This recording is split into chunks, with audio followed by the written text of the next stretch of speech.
right. Welcome in. Welcome back, everybody, to a Who is Excited for Notre Dame's huge prime time matchup, baby, in Palo Alto against Stanford on the big stage on ABC with Notre Dame's playoff hopes on the line and playoff positioning and everybody watching it. Who's ready for that?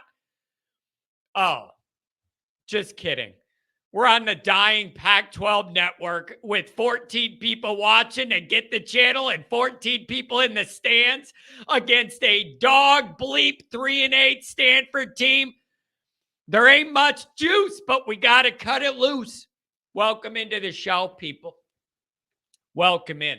Obviously, you can find the program on YouTube. Do it. Subscribe if you haven't yet. Appreciate it very much. Give the video a thumbs up. That helps Johnny as well. Notifications on it. You alerted every time a new episode drops. I know you don't want to miss it. Twitter. Search bar Always Irish or at Always Irish. Emails alwaysirishnd@gmail.com. Audio only anywhere you want it. You can get it. The call-in lines. 312-988-15. You call and tell Johnny all the Notre Dame happenings you've heard and seen. All the social media, Always Irish Inc., USA Today, Fighting Irish Wire. If you want to read it instead of be told it, go over there and read it. Patreon.com/alwaysirish. Mike Goolsby and myself, former captain. Him, not me. You know that. Look at me. What am I captain of? The Skeleton Squad? NDSubwayAlumni.com. Proud sponsor of the program. Get yourself a Looski. Get yourself a shirt. I just love the cause, honoring how important the Subway alums are to all Notre Dame has become and has been over the years. Wouldn't be it without it. All right. First off, happy Thanksgiving.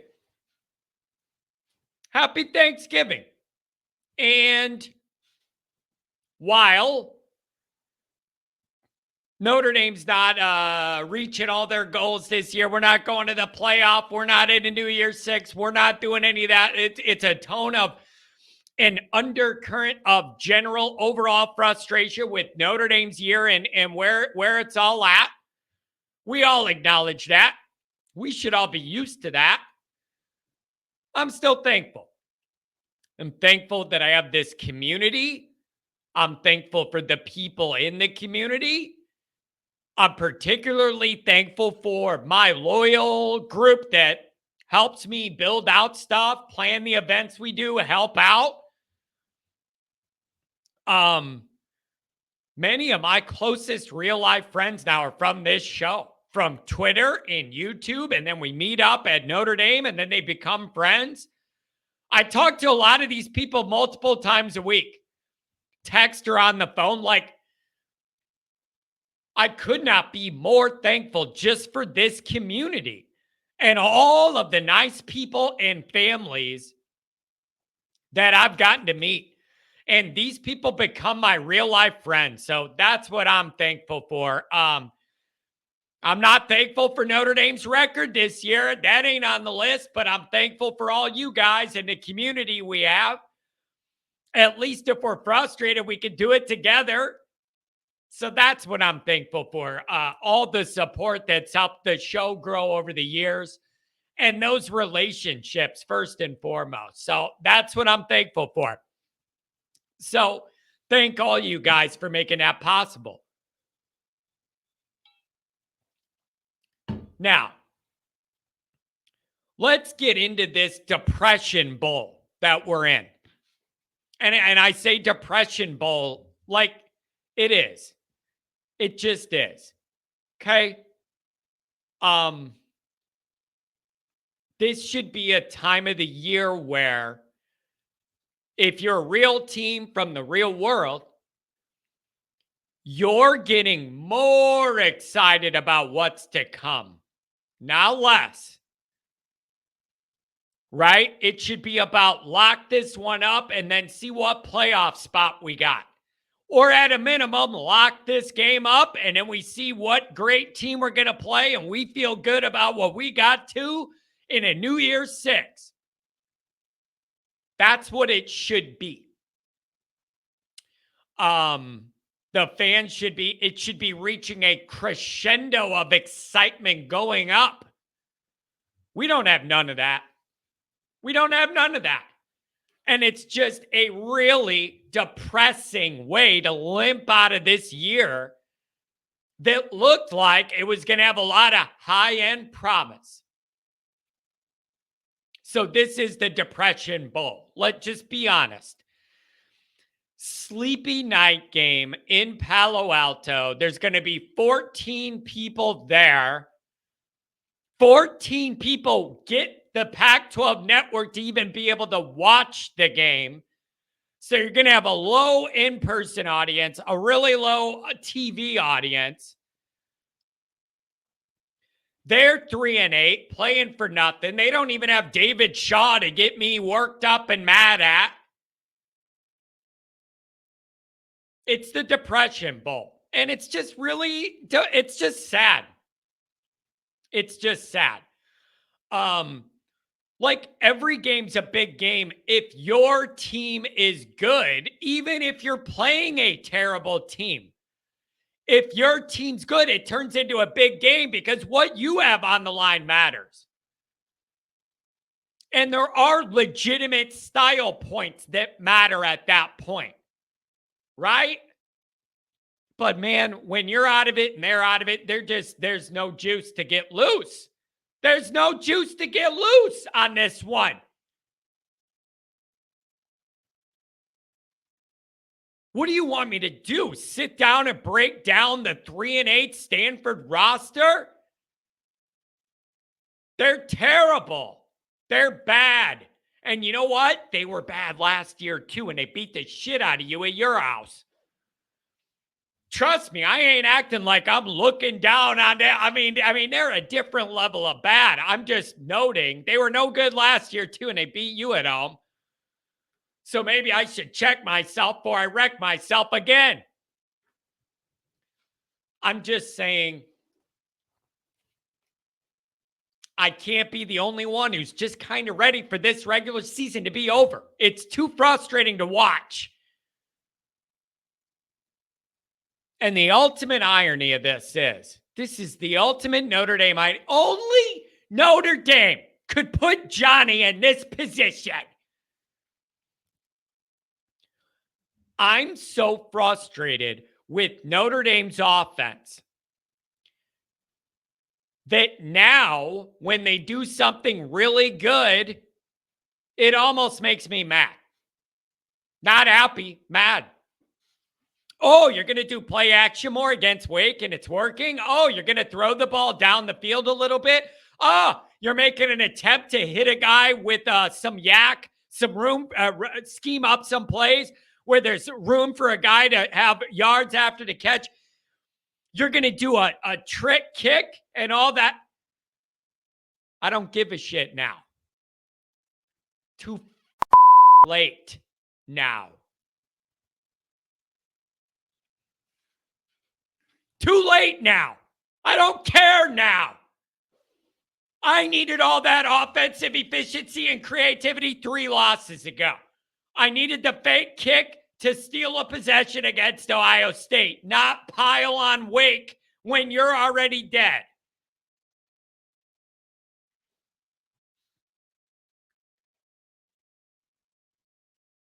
That's when I needed it. Like, this Notre Dame situation stressed me out now to the point where I almost resent when we do anything good now. It's almost like it's mocking us. Couldn't do it when you needed it, but now that you're not playing for anything and there's no pressure, let it rip. That's offensive to me. That hurts me. My reaction when they did the fake kick, the trick kick, was not, oh my God, that's awesome. Let me hop out the couch and cheer. My reaction was, why the F couldn't you do that before we lost 3 games? You don't get credit for being ballsy when there's nothing on the line. No. So I'm being honest. I'm ready for the regular season to be done. We are not playing for anything big, and anything that does happen is too little, too late. Too little, too late.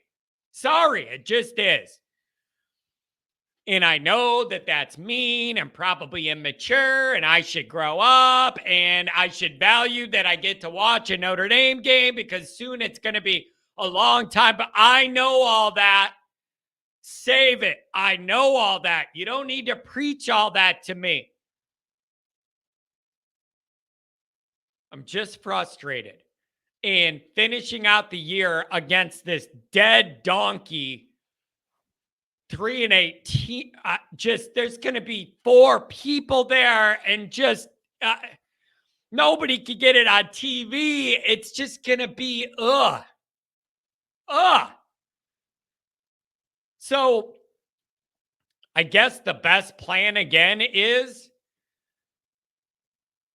win by as much as you can, as early as you can, so we can see more young guys play, I guess. Like, I'm sorry. That's the best I could come up with, the best outcome. Win by a lot early. I want to see both quarterbacks. Can I see Angeli and Minchie? I don't know. The future is my focus. And I realize that the staff can't totally view it that way, the way I can. The future's my focus because you already ruined your present. That's not my fault. That's your fault, Notre Dame. Does that make sense? The future's my focus. You ruined the present. It doesn't matter if you win 100-0. You ruined the year already. You're not accomplishing anything we wanted. Any national marker that would be like, watch out for Notre Dame. They're on the right. No, you don't have that, bro. You ain't playing for nothing. So the future's my focus. The more of these young guys I could see, the more of those quarterbacks, the more of those running backs, get the defensive line rotation going. Let me see some of them linebackers. Give me it all. Give me it all. I'm here all about the future. There ain't a damn thing you can do against this Stanford team that's going to change anything this year. Figure out what you have for other teams that years aren't already ruined the way this one is. So go ahead, man. Run all the trick kicks and the play action and do all this stuff you want to do. It's just too little, too late now for that. Too little, too late to see any of the creativity or any of this stuff. It's just too late. And it almost feels like they're giving it to you now just to rub it in your face. Oh, you were all complaining about it that much? Here you go. You happy now? No, because you already have 3 losses. Nothing you can do can make me happy now. You have 3 losses. No. So I know it's Thanksgiving time, and I need to be thankful for the gifts and blessings in my life, and I am for my friends and my family, relative health, not mental health, but other health. And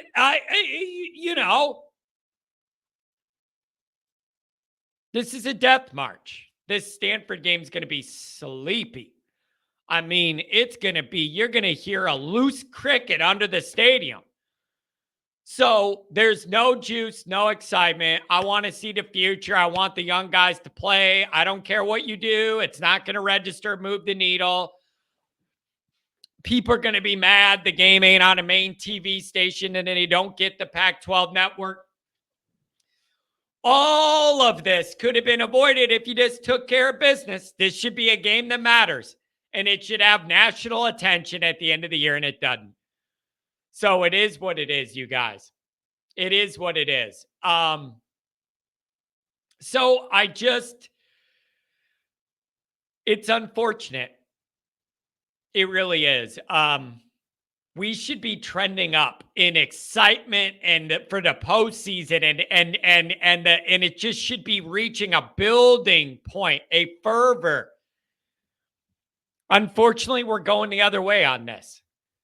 The articles I write don't get as many views. The YouTube videos don't get as many views. The call-in line doesn't have as many people. There isn't as many people watching. That's what happens. Notre Dame did that. You didn't do a good enough job and people are checking out. I'm sorry. The year's over. Really frustrating. So I don't know. But if you think that I'm going to sit here and start analyzing, here's Stanford, this and that, I'm not doing it. That's almost insulting to myself. I'm not doing it. I'm not breaking down. Oh, look at Stanford's back up this guy. I do not care. I am so frustrated. I need it all to just be over so we could get moving on the future because the present is dead. Okay. So I ain't breaking down a bunch of Stanford stuff.